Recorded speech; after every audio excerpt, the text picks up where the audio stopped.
Bismillahirrahmanirrahim.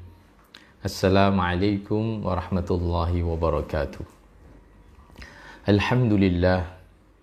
Alhamdulillahirabbil alamin wassalatu wassalamu ala asyrafil anbiya'i wal mursalin sayyidina wa maulana Muhammadin wa ala alihi wa sahbihi ajma'in. Amma ba'd. Alhamdulillah, di pertemuan ini kita melanjutkan di hadis yang ke-13 dari kitab Al-Arba'in An-Nawawiyah karya beliau Al-Imam An-Nawawi. InsyaAllah kita nanti akan mengupas tema tentang min alamati kamalil imani hubbakal khairu lil muslimin, yaitu tentang tanda-tanda kesempurnaan iman seseorang, yaitu cintanya seseorang itu akan kebaikan untuk sesama, yaitu sesama muslim tentunya. Dan kalau kita tarik sosial bisa banyak hal, pasti ada batasan, sesama keluarga, bisa sesama muslim, bisa sesama tetangga, bisa seluruh manusia tentunya. Sebelum kita memulai ngaji bersama hadis Al-Arba'in An-Nawawi ini, kita awali dengan membaca suratul Fatihah. Semoga apa yang kita lakukan, apa yang kita perjuangkan, apa yang kita lakukan bersama dengan keluarga, dengan orang-orang terdekat, selalu dalam lindungan Allah Subhanahu wa ta'ala. Ala hadin niyah wa ala kulli niyatin salihah wa ila hadratin nabiyil mustafa Muhammadin sallallahu alaihi wasallam summa ila hadrati jami' ikhwani minal anbiya'i wal mursalin wal awliya'i wasyuhada'i was salihin sahabat tabi'in wal ulama'il amilin wal musannifin wa jami'il malaikatil muqarrabin khususan Allah Syekh Abdul Qadir Al-Jilani lisan sunfatah wallahu syahmul mutamakin wa rangkaku semua salam wa salam wa ta'ala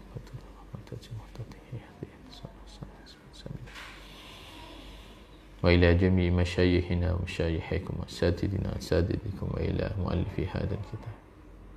Al-Fatihah. A'udzu billahi minasy syaithanir rajim. Bismillahirrahmanirrahim. Alhamdulillahi rabbil alamin arrahmanir rahim maliki yaumiddin. Iyyaka na'budu wa iyyaka nasta'in ihdinas siratal mustaqim siratal ladzina an'amta 'alaihim ghairil maghdubi 'alaihim waladdallin. Rabbi ighfirli wa liwalidayya wa lil mu'minina amin. Bismillahirrahmanirrahim. Al-hadisus salis asyar utawi ikiku hadis kang nomor 13. An Abi Hamzata kacritaaken saking Abi Hamzah Anas bin Malik, nyatane sahabat Anas bin Malik radhiyallahu taala anhu, khadimi Rasulillah sallallahu alaihi wasallam, kang dadi khadime pelayane utusane Allah sallallahu alaihi wasallam. Qala ngendikan sapa iki sahabat Anas bin Malik ing pangendikan qala Rasulullah sallallahu alaihi wasallam. Qala dawuh sinten Rasulullah utusane Allah sallallahu alaihi wasallam. La yu'minu ora sampurna imane sapa ahadukum salah suwijine sira kabeh hatta yuhibba sehingga demen sapa iki ahad li ahi marang dulure ahad ma ing barang yuhibbu kang demen sapa iki ahadukum li nafsi marang awak dhewe ne ahad. Rawa wis ngriwayatake ing hadis sapa Al-Bukhari, Imam Bukhari wa Muslimun lan Imam Muslim.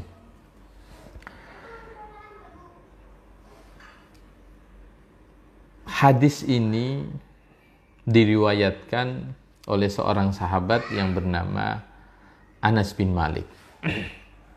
Sebelum kita kupas perihal tentang matan hadis, kita akan kupas dulu tentang perawi dari yang meriwayatkan hadis ini, yaitu sahabat Anas bin Malik. Beliau ini adalah pelayan Rasulullah sallallahu alaihi wasallam. Jadi kalau sebelumnya Rasulullah Di hadis sebelumnya itu ada khadim Rasulullah juga, yaitu sahabat Abdullah bin Mas'ud, yaitu beliau adalah seorang sahabat yang melayani Rasulullah Shallallahu Alaihi Wasallam, yaitu yang menyiapkan sandalnya, yang menyiapkan tongkat, yang selalu mengiringi Rasulullah ketika perjalanan. Dan termasuk khadim Rasulullah lagi adalah Anas bin Malik. Cuma bedanya ini Anas bin Malik beda dengan Abdullah bin Mas'ud. Kalau Abdullah bin Mas'ud ini sudah dewasa ketika khidmah dengan Rasulullah, maka kalau Anas bin Malik ini beliau dari kecil. Ya, kita kupas ceritanya dulu. Beliau ini ketika mengenal Rasulullah Shallallahu Alaihi Wasallam itu ya karena ibu beliau yaitu Ummu Sulaim itu sudah masuk Islam ketika Rasulullah Shallallahu Alaihi Wasallam sebelum berada di kota Madinah. Lah Ummu Sulaim sendiri ini ibunya Anas bin Malik ini seorang janda karena ditinggal mati oleh suaminya, yaitu kemudian beliau mau dinikah oleh Abu Talhah. Wa Ummu Sulaimin tazawwajaha Abu Talhata ba'da mauti Malik. Jadi setelah suami pertama yaitu ibunya bapaknya Anas yaitu Malik ini meninggal, kemudian ibunya mau dinikahi oleh seseorang yang bernama Abu Talhah. Lah ini kisah pernikahan yang unik karena beliau saat dilamar, beliau ini si Abu Talha ini belum Islam.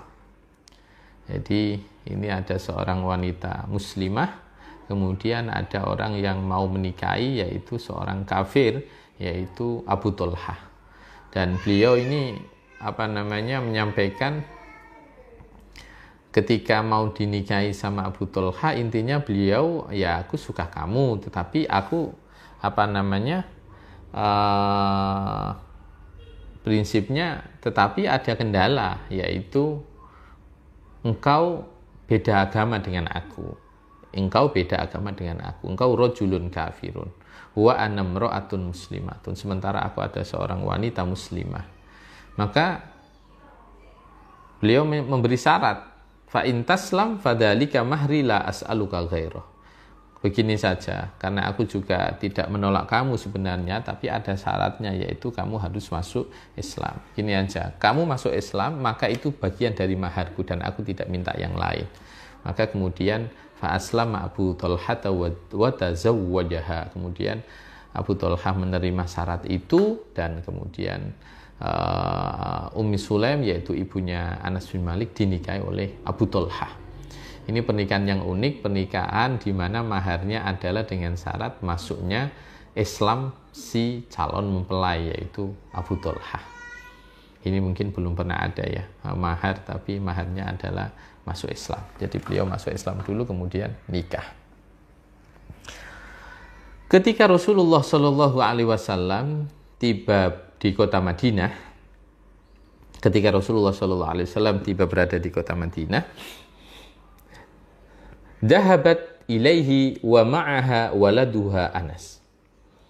Jadi Rasulullah ini hijrah sampai Madinah karena Ummu Sulaim ini sudah masuk Islam lebih dahulu. Beliau seorang wanita yang luar biasa, seorang wanita yang merawat anaknya. Kemudian ketika Rasulullah datang di Madinah, hijrah itu beliau bahagia, dan ketika menyambut Rasulullah beliau juga membawa anaknya yaitu yang namanya Anas bin Malik karena dari suami pertama. Faqalat lahu ya Rasulullah khudh hadha gulam. Ya Rasulullah, wahai utusan Allah, ambil anak ini untuk melayanimu, yahdimuka, yaitu untuk sebagai pelayanmu. Kemudian Rasulullah menerima. Ya, ini ibarat kata kalau sekarang orang memasrahkan anaknya untuk mondok ke seorang guru, ke seorang kiai. Ini sama ini. Anas bin Malik ini ketika Rasulullah sampai di Madinah, beliau ini, Anas bin Malik ini dipasrahkan sama orang tuanya supaya untuk khidmah. Khidmah ini ya sudah, khidmah itu melayani, menemani, istilahnya selalu mendampingi Rasulullah Shallallahu Alaihi Wasallam. Dan saat itu ketika ibunya membawa sahabat Anas bin Malik, wa kana umru hina idin 10 sinin. Saat itu umurnya Anas bin Malik baru 10 tahun. Waqila aqal min dalik, ada mengatakan kurang dari itu, tidak sampai 10 tahun. Dan beliau wastamarra fi khidmatihi ila an tuwfiya Rasulullah sallallahu alaihi wasallam wa huwa anhu radin. Sehingga beliau ini khidmah sama Rasulullah sampai Rasulullah wafatnya. Maka kalau dikata, kalau ini dipasrahkan sama Kanjeng Nabi pada tahun hijrah pertama, berarti sahabat Anas bin Malik ini khidmah sama Rasulullah kurang lebih 10 tahun. Maka beliau pernah menyampaikan, aku ini melayani Rasulullah itu 10 tahun. Ada dalam satu riwayat 9 tahun. Selama aku bersama Rasulullah itu, ketika aku melakukan sesuatu, beliau tidak pernah bertanya, kenapa kamu melakukan ini, kenapa kamu meninggalkan ini. Coba ini, sahabat Anas bin Malik ini cerita bahwa bagaimana beliau hidup bersama Rasulullah Shallallahu Alaihi Wasallam. Bahkan beliau menyampaikan, selama aku khidmah kepada Rasulullah, tidak pernah beliau mengucapkan ucapan yang tidak mengenakan, tidak pernah memukul, tidak pernah membentak, dan bahkan tidak menampakkan wajah yang tidak menyenangkan. Dan bahkan ketika Rasulullah memerintahkan sesuatu, kemudian seseorang ini, tidak hanya sahabat Anas bin Malik, maka Rasulullah tidak akan memaksa ketika memang itu tidak bisa dilakukan. Atau sudah diperintah tapi kemudian tidak bisa dilaksanakan, maka itu sudah lain masalah. Nah, sahabat Anas bin Malik ini pernah cerita. Dan ini manfaatnya orang khidmah. Orang khidmah itu pasti dia akan mendapatkan ilmu-ilmu yang lebih dari sahabat-sahabat yang lain, termasuk santri. Beda antara santri yang khidmah di dalam, santri yang jadi pengurus dengan santri yang tidak jadi apa-apa, pasti berbeda. Minimal beda dalam hal interaksi dengan guru, termasuk sahabat Anas bin Malik. Beliau berbeda, tidak sama dengan sahabat-sahabat yang lain. Satu momen beliau menyampaikan, wa kuntu waqifan asabbul ma'a ala yadayhi farafa'a ra'sah faqal. Satu momen beliau itu berdiri untuk menuangkan air untuk tentunya wudhu Rasulullah Shallallahu Alaihi Wasallam. Maka kemudian beliau mengangkat kepala beliau, yaitu mustaqa kalau bahasa Jawa. Rasulullah menyampaikan, ala u'allimuka salasa hisalin tanfa'u biha. Anas, aku ajarkan, apakah kamu aku ajarkan 3 hal yang itu sangat bermanfaat. 3 hal itu ya pasti kalau seorang santri didhawuhi guru pasti bala, termasuk sahabat Anas bin Malik. Faqultu bala bi abi wa ummi anta ya Rasulullah. Kemudian Rasulullah melanjutkan, karena sahabat Anas mengiyakan 3 hal itu apa, sehingga hal itu ketika dilakukan sangat-sangat bermanfaat. Dan ini bisa kita pakai, teman-teman semuanya, sahabat semuanya, para santri juga yang dimuliakan oleh Allah. Rasulullah menyampaikan kepada sahabat Anas bin Malik, mata laqita ahadan min ummati fasallim alaihi yatillu umru. Anas, ketika kamu berjumpa dari umatku, ya, seseorang, ketika kamu berjumpa dengan seseorang dari umatku, maka ucapkan salam, maka umurmu akan panjang. Wa idza dakhalta baitak fasallim alaihim yuksiru khaira baitik. Ketika kamu masuk rumah, maka ucapkan salam, maka ketika kamu mengucap salam, maka Allah akan memberi kebaikan-kebaikan yang sangat banyak untuk rumahmu. Tentunya akan berimplikasi kepada orang-orang yang tinggal di dalamnya. Ini hal-hal yang sebenarnya tidak susah.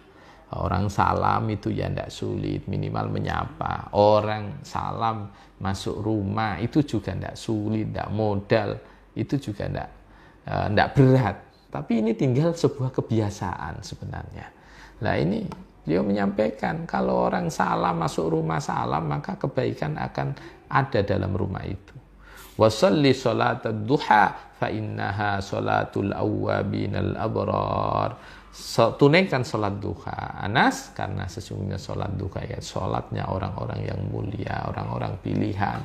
Maka kalau kita ini ngikutin ijazahnya Rasulullah kepada sahabat Anas bin Malik, maka ini 3. Kalau berjumpa dengan sesama kita ucapkan salam, kalau masuk rumah kita mengucapkan salam, tentunya kalau ada orang kita mengucapkan Assalamualaikum warahmatullahi wabarakatuh. Ketika kita tidak ada orang, kita pergi, kita masuk, memang sudah tahu rumah terkunci, kita masuk Assalamualaikum wa ala ibadillahi sholihin, dan istiqomah sholat duha. Maka siapapun yang bisa istiqomah 3 hal ini, yaitu mengucapkan salam ketika berjumpa dengan sesama, mengucapkan salam ketika masuk rumah, kemudian menunaikan sholat duha secara istiqomah, maka dia akan mendapatkan manfaat yang luar biasa. Itu sebagaimana yang dipesankan Rasulullah kepada sahabat Anas bin Malik. Sahabat Anas bin Malik ini sahabat yang Masya Allah beruntung, bisa saya katakan beruntung, karena beliau ini satu momen ibunya sowan kepada Rasulullah. Wa qalat ummuhu yauman ya Rasulullah huwaidimuka Anas ud'ullahu lah. Jeung Nabi ini kayak seorang wali santri sowan kepada kiai anaknya, kemudian minta doa supaya anaknya didoakan. Ini seorang perempuan, seorang ibu minta kepada Rasulullah supaya pembantunya ini, khodimnya ini yang melayani beliau yang masih kecil ini, coba jangan bayangkan, anak masih 10 tahun sudah ikut sama Kanjeng Nabi. Kalau ibarat kemarin kita mengupas Sayyid Hasan itu lahir pada tahun 3 Hijriah. Sementara Anas ini ketika ikut sama Rasulullah umur 10 tahun, maka bisa dikatakan 10, kemudian kalau ketika Sayyid Hasan lahir itu berarti Anas umur 13 tahun. Berarti ketika Sayyid Hasan umur 7 tahun, berarti Anas umur 20 tahun. Umur 20 tahun. Ini ya ngemong lah, bisa ngemong Sayyid Hasan tentunya. Nah, orang tuanya ini pintar. Nabi doakan ini pembantumu yang masih kecil ini, yang namanya Anas, doakan dia. Kemudian Rasulullah, ibunya tidak minta apa-apa, pokoknya doakan Nabi. Dengan doakan. Apa kata Rasulullah SAW? Allahumma aksir malahu wa walada wa atilla umra wa ghfir dambah. Ya Allah, perbanyak harta Anas bin Malik, perbanyak anak Anas bin Malik, panjangkan umurnya, ampuni dosa-dosanya. Di riwayat yang lain, wa adkhilhul jannah, dan masukkan dia ke surga. Coba, ini ibarat seorang santri didoakan kiainya. Ini seorang sahabat, seorang pelayan yang kemudian didoakan orang yang paling mulia, orang yang paling terbaik makhluknya Allah yang ada di dunia ini. Doakan, ya Allah, perbanyak harta Anas bin Malik. Ya Allah, perbanyak anak Anas bin Malik. Ya Allah, panjangkan umurnya. Ya Allah, ampuni dosanya, masukkan dia ke surga. Ya, kalau doanya Kanjeng Nabi ini kan kayak sabdo. Kalau orang Jawa bilang kayak sabdo. Kalau kayak sabdo ya jadi doanya Rasulullah mustajab.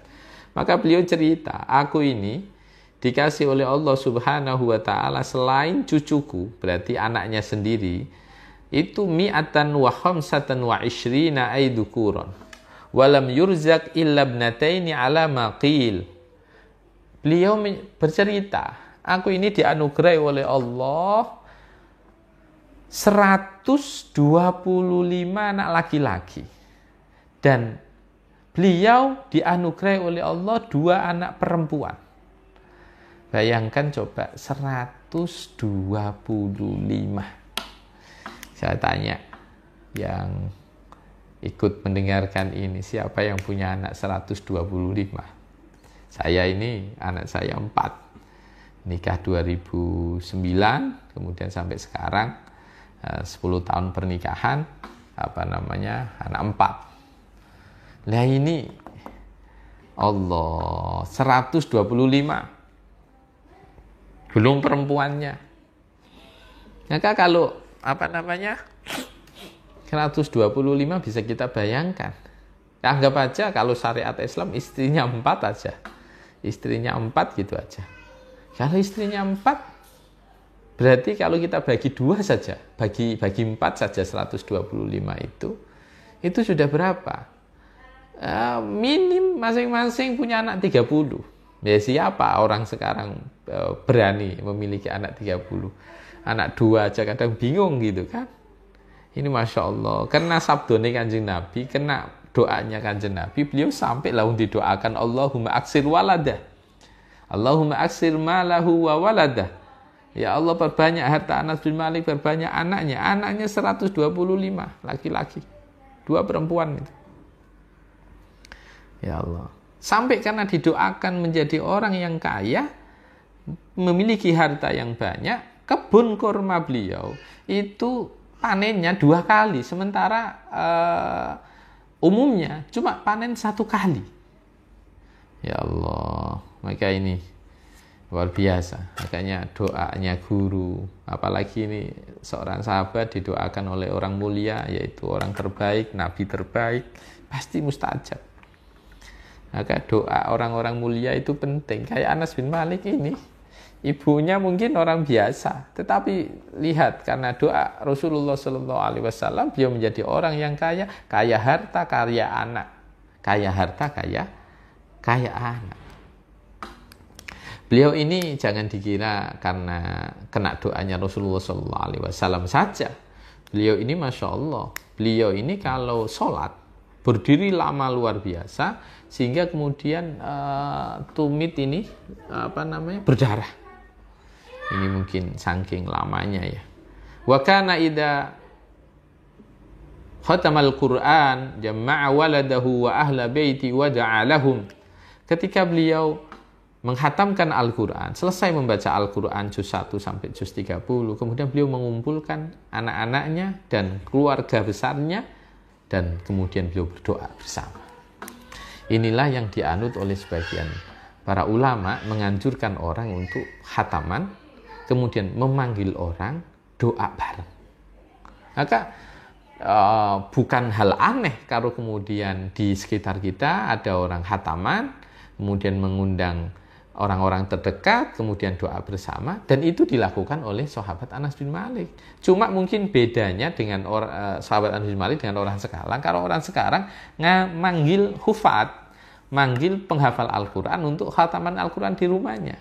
Kalau Anas bin Malik tidak, beliau itu khatam Al-Quran sendiri, anak cucunya diundang, diajak doa bareng. Di dalam kitab Ad-Dibyan fi Adabi Hamalatil Quran itu juga ada kisah seperti itu. Coba kita bayangkan, praktekkan diri kita saja.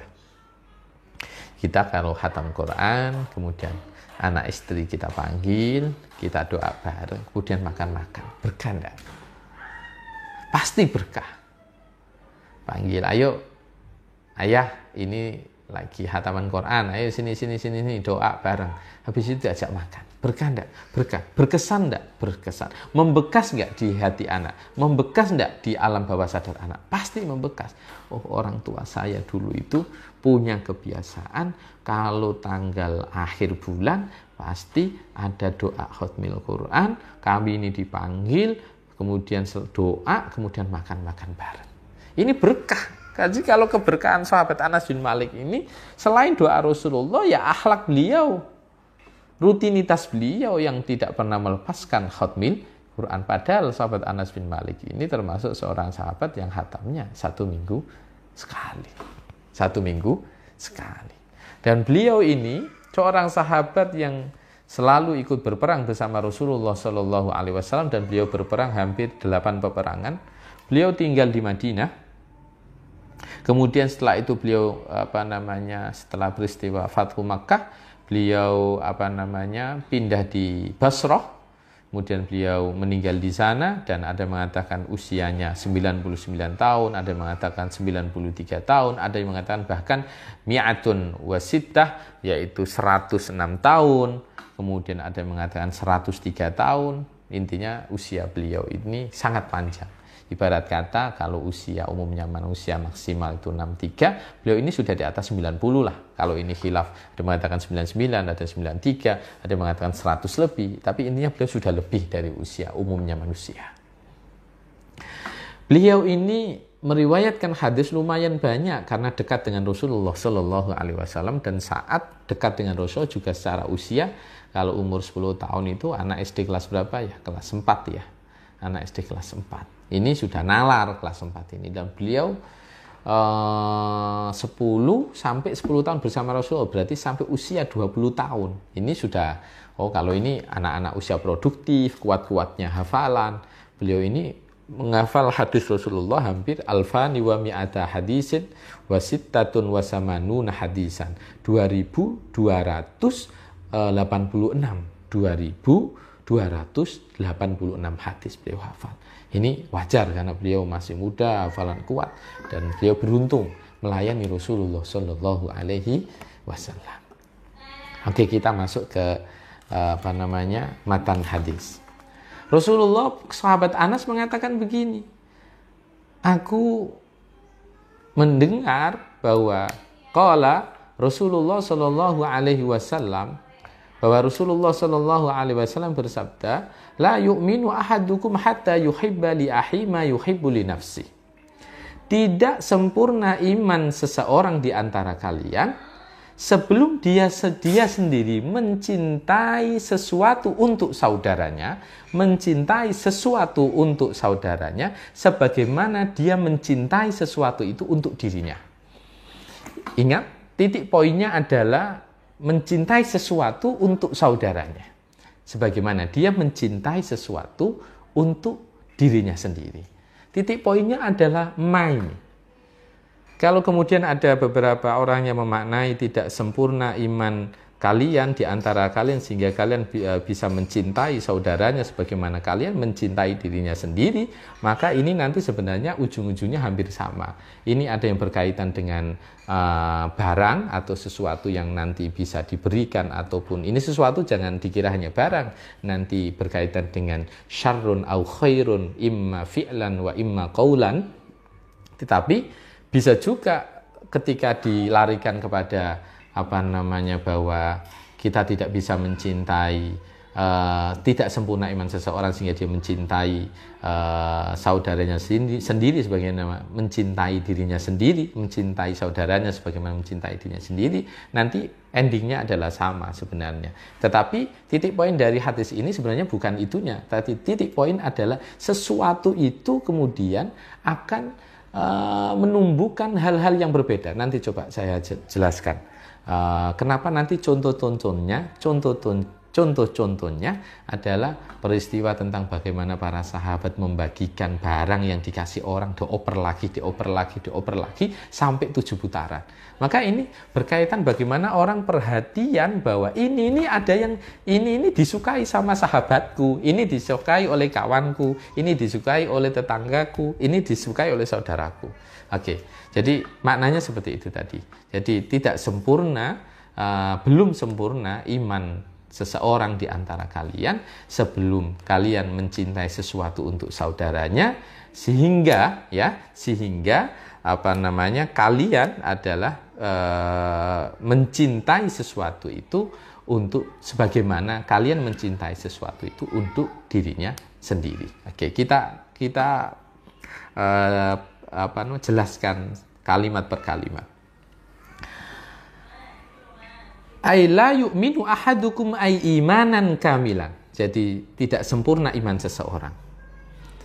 Hatta yuhibba di sini li'an hatta ila, atau yang ada yang mengatakan ila ay yuhibba li ahi ma yuhibbu li nafsi. Ma yuhibbu li nafsi. Maka dari sini sebenarnya yang ditarik adalah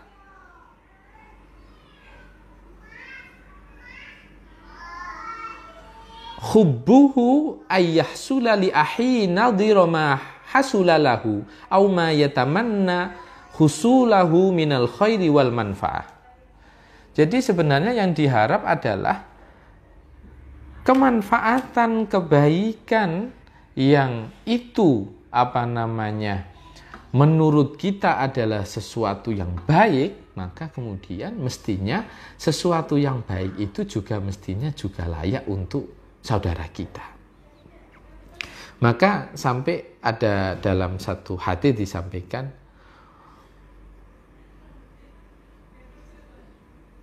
mirip hadis ini mirip bahwasanya Rasulullah Shallallahu Alaihi Wasallam menyampaikan bahwa ketika seseorang lihatlah sesuatu yang paling kamu sukai ketika kamu diberi oleh seseorang, maka ketika kamu diberi oleh seseorang itu kamu bahagia, maka kasihlah orang itu seperti engkau ketika diberi juga bahagia. Ini memang bagaimana hubungan antara manusia dengan manusia, hubungan sosial. Maka kalau kita tarik ini, teman-teman yang dimuliakan oleh Allah Subhanahu wa Ta'ala, kalau kemudian sesuatu yang disukai itu kita benar-benar suka, maka sudah semestinya sesuatu itu juga layak untuk disukai oleh orang lain. Sama kalau kita tarik kebalikannya, kalau sesuatu yang nggak baik itu kita nggak suka, maka pasti sesuatu yang nggak baik itu juga nggak disukai orang lain. Maka kalau kemudian ada satu ungkapan, kunta idza karihta syai'an min ghairi lam af'al bi ahadin mislah. Kalau kemudian ketika kalian tidak suka terhadap sesuatu untuk selain orang lain, maka ya jangan melakukan sesuatu itu untuk yang semisalnya kepada orang. Maksudnya begini, ketika kamu tidak suka terhadap sesuatu dipergunjing atau dibully, maka ya jangan melakukan pembulian kepada orang lain. Sama, ketika kamu suka dikasih hadiah oleh orang lain, maka kamu harus bisa menjadi seseorang untuk menjadi sesuatu itu menjadi miliknya orang lain. Dalam artian apa? Ya pasti kalau orang itu dikasih bahagia, kita dikasih aja bahagia, berarti orang itu bahagia, berarti orang itu layak bahagia sebagaimana aku bahagia. Maka ini kalau kita tarik dalam kehidupan sehari-hari, maka kalau kemudian ada orang sukses, maka sudah sepatutnya dia kalau dia baik, ingin sempurna imannya, maka dia akan berusaha bagaimana membuat orang semakin banyak yang sukses. Karena dia sukses, maka dia ingin membuat orang menjadi sukses. Sama, ketika dia menemukan jalan rezeki, maka bagaimana orang-orang lain menemukan jalan rezeki sebagaimana jalannya dia. Maka ini tidak mudah, kayak orang jualan sate di warung A. Yang jualan itu, atau kita saja, saya jualan sate, saya itu suka banget kalau warung saya laris. Maka tentunya ketika saya suka terhadap kondisi warung saya laris manis itu dan ramai pengunjung, maka mestinya kita juga harus bahagia ketika tetangga kita yang jualan sate juga tamunya ramai, pembelinya ramai.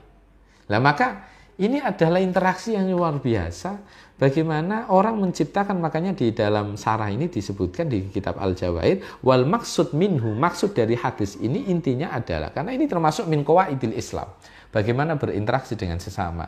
Tolabul musyawah allati biya tahsulul mahabbah wa tadumul ulfa bainan nas. Dan ini akan menjadikan persamaan yang kemudian menghasilkan sebuah kasih, sebuah cinta. Karena tonggoku bukan kemudian menjelek-jelekan warungku, dia juga senang ketika warungku juga ramai. Maka sangat bahagia, sangat indah kemudian ketika orang menemukan sebuah kunci kesuksesan, kemudian dia bisa mengajak orang untuk meniru dia. Bahkan dia berdoa untuk keluarganya, untuk saudaranya, untuk sahabatnya, untuk tetangganya, supaya juga menemukan kebahagiaan, menemukan kesuksesan. Ini contohnya di ini contoh tentang peristiwa Rasulullah Shallallahu Alaihi Wasallam ketika ini cocok sekali bahwa ini yang berkaitan adalah emas. Jadi la yu'minu ahadukum hatta yuhibba li ahi ma yuhibbu li nafsi, yang berkaitan dengan konteksnya adalah perbuatannya, bukan subjeknya. Ini contoh. Ada orang sowan sama Kanjeng Nabi, seorang laki-laki.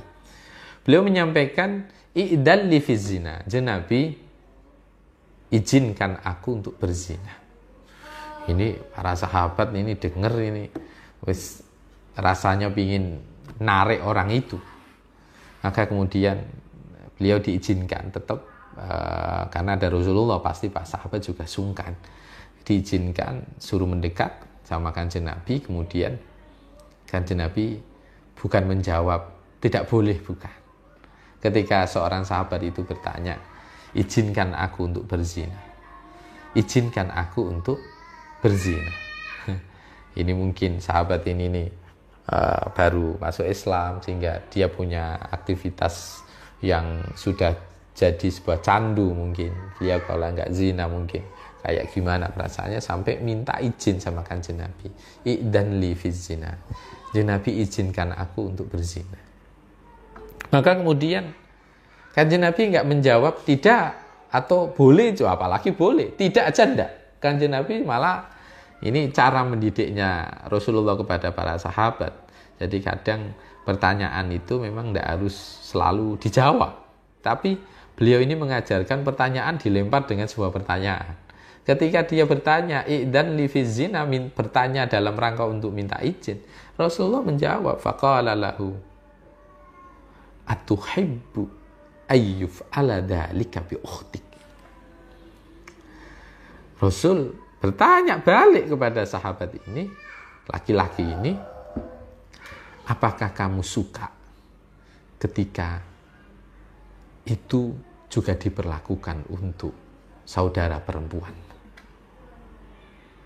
Jawab, ini berarti kan ketika dia menzinai seseorang, berarti seandainya saudara perempuanmu digitukan orang lain, boleh apa tidak?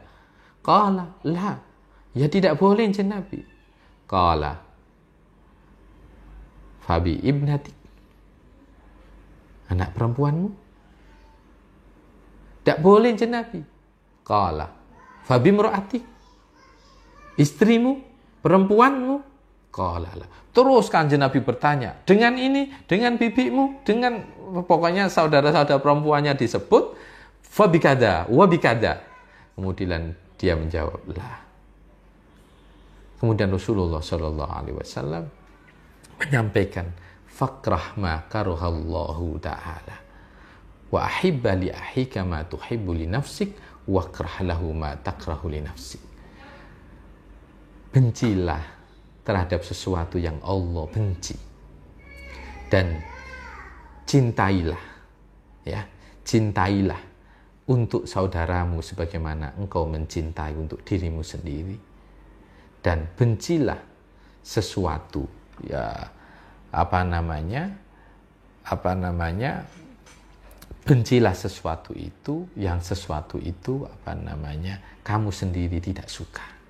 Jadi ibaratnya Kanjeng Nabi ini melakukan semacam terapi kepada laki-laki ini, bahwa aku tidak perlu menjawab bahwa tidak boleh, tetapi perbuatan itu kalau dilakukan untuk dirimu sendiri, untuk keluargamu sendiri, apa yang kamu ambil sikap? Dia ternyata jawabnya lah, Lah kamu kalau kemudian dia mengatakan tidak, maka kalau dia memperlakukan seorang wanita yang itu adalah anaknya seorang laki-laki, itu adalah saudara perempuannya laki-laki, maka Kanjeng Nabi bertanya balik, kalau itu berlaku untuk anak perempuan, kalau itu berlaku untuk anak perempuanmu, kalau itu berlaku untuk saudara perempuanmu, kalau itu berlaku untuk istrimu, kalau itu berlaku untuk A, B, C, D, terus disebut sama Rasulullah, maka kemudian dia sadar. Jadi ini unik, cara mendidik yang unik, bahwa tidak setiap pertanyaan, apalagi ini meminta izin sesuatu yang tidak diridhoi oleh Allah, Kanjeng Nabi kemudian tidak mengatakan la. Kanjeng Nabi balik bertanya. Ya sama kayak kemudian orang bertanya, orang melakukan begini, simple ini kalau orang diskusi. Orang ini korupsi. Korupsi itu mengambil uang yang itu bukan haknya. Pertanyaannya dibalik.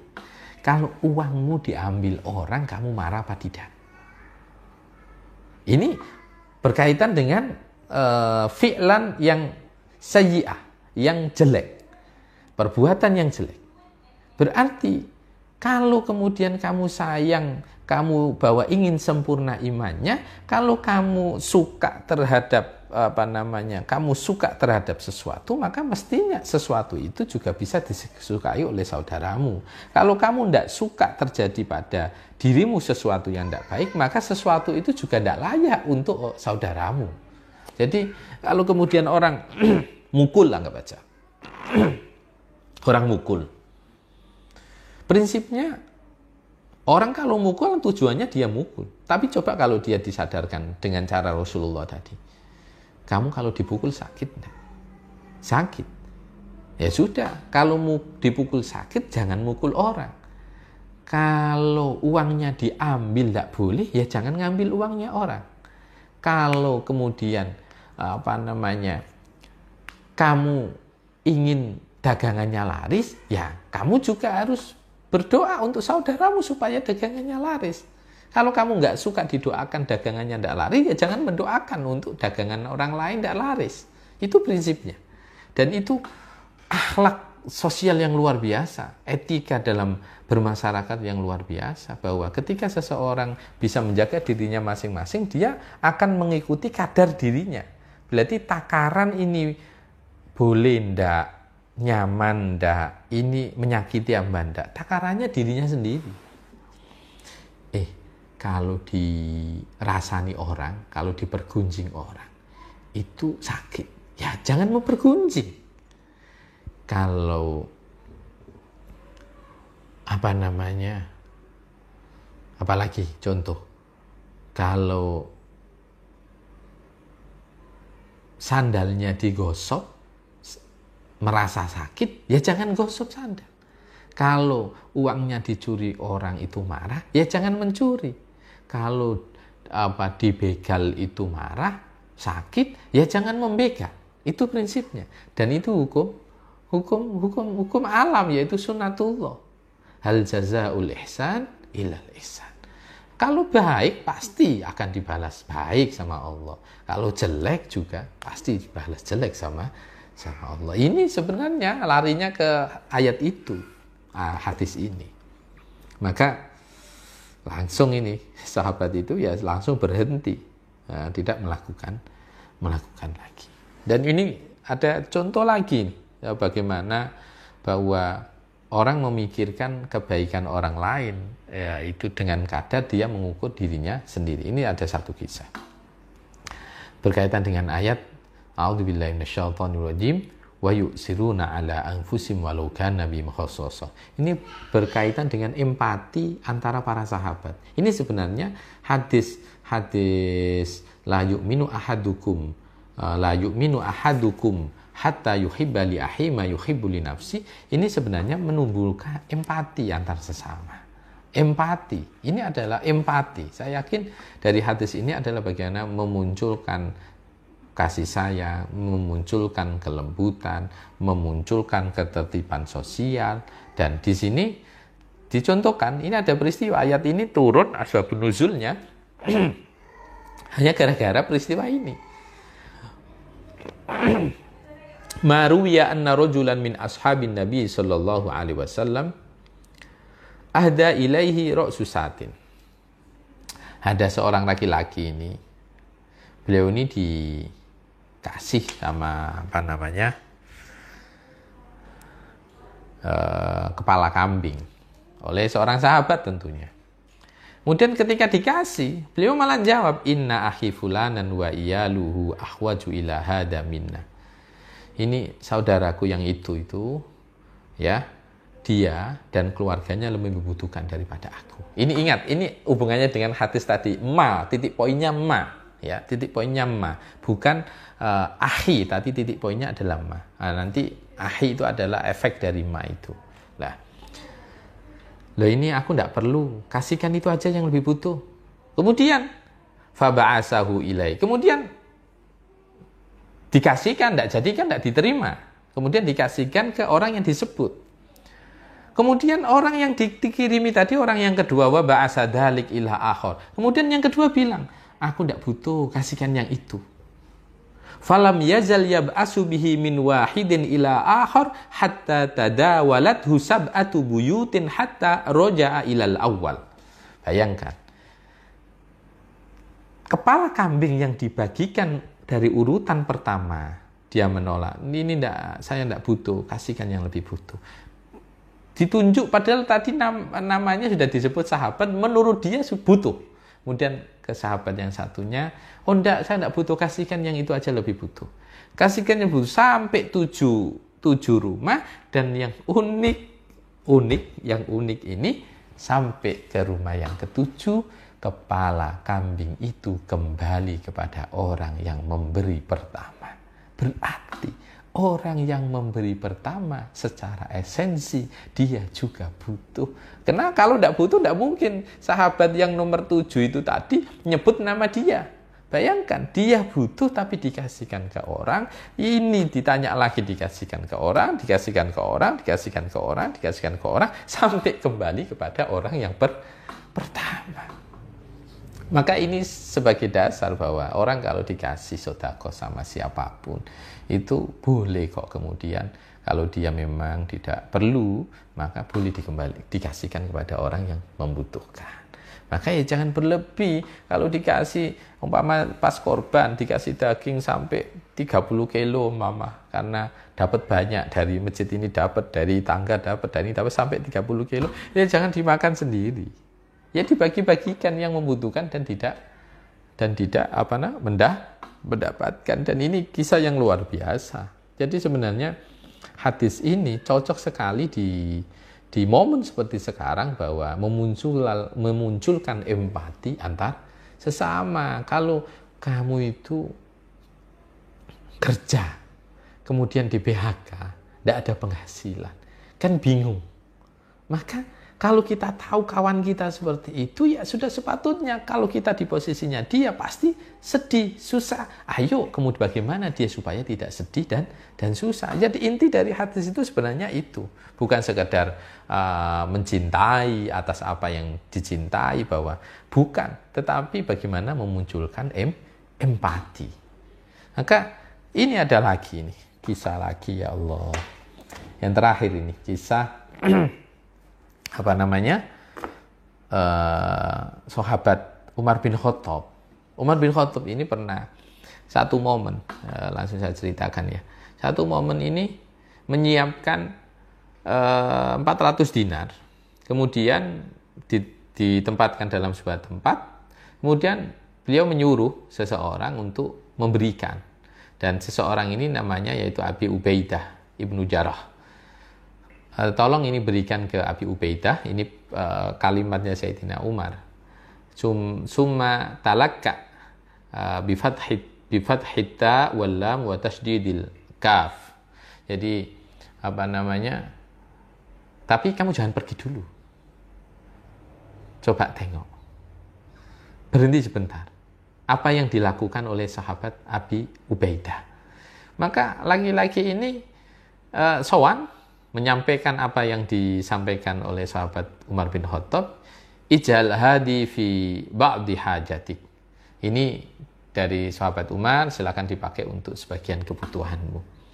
Maka beliau menyampaikan itu dan menjawab salamnya dari sahabat Umar bin Khattab, kemudian beliau menyampaikan, ta'ala ya jariyah. Ini berarti seorang pesuruh yang luar biasa ini, jujurnya. Idhabi bihadi sab'ah ila fulan wa bihadil khomsa ila fulan hatta anfadah. Bayangkan ketika seorang laki-laki ini disuruh sahabat Umar untuk memberikan 400 dinar kepada Abi Ubaidah, kemudian yang dilakukan oleh sahabat Abi Ubaidah seketika itu langsung dipanggil yang pesuruhnya sahabat Umar bin Khattab. Beliau bilang begini, minta tolong 7 ini kasihkan ini, 5 kasihkan ini, sampai 400 dinar itu habis. Bayangkan, beliau tidak menerima dan dibagikan. Ingat sahabat-sahabat yang lain yang membutuhkan. Jadi sebenarnya hadis ini arahnya ke situ. Bagaimana orang itu muncul empati antar sesama. Lagi, beliau ngasih lagi. Ini yang dikirimi ini sahabat Mu'ad bin Jabal. Ini kasihkan Mu'ad bin Jabal ya, kasihkan Mu'ad bin Jabal. Tapi tunggu, jangan langsung pulang. Lihat apa yang diperlakukan sahabat Mu'ad bin Jabal. Kemudian disampaikan, yaqulu laka amirul mu'minin ij'al hadi fi ba'di hajati. Ini dipergunakan untuk kebutuhan panjenengan. Ini kayak dikasih seorang penguasa, ya ini amirul mu'minin. Kemudian apa yang dilakukan oleh sahabat Mu'ad bin Jabal? Beliau malah begini. Pergilah ke rumahnya fulan. Sekian ya.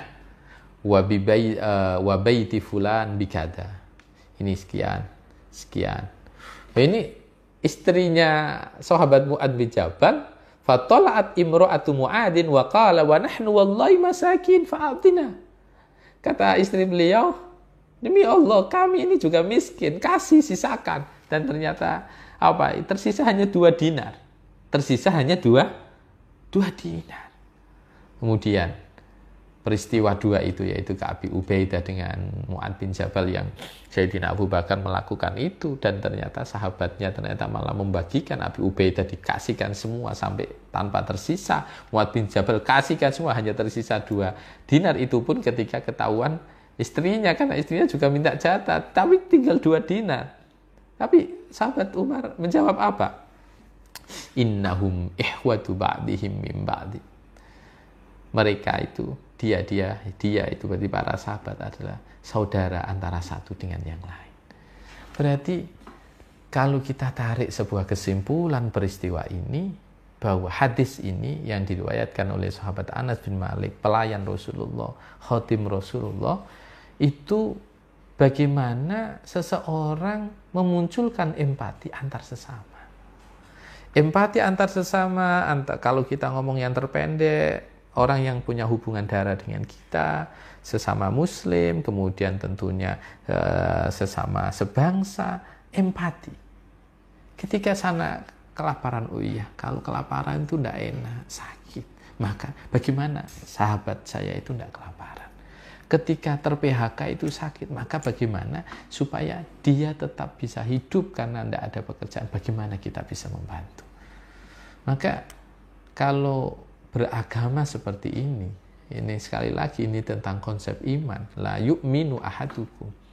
Maka kalau beragama seperti ini, maka begitu indah beragama itu.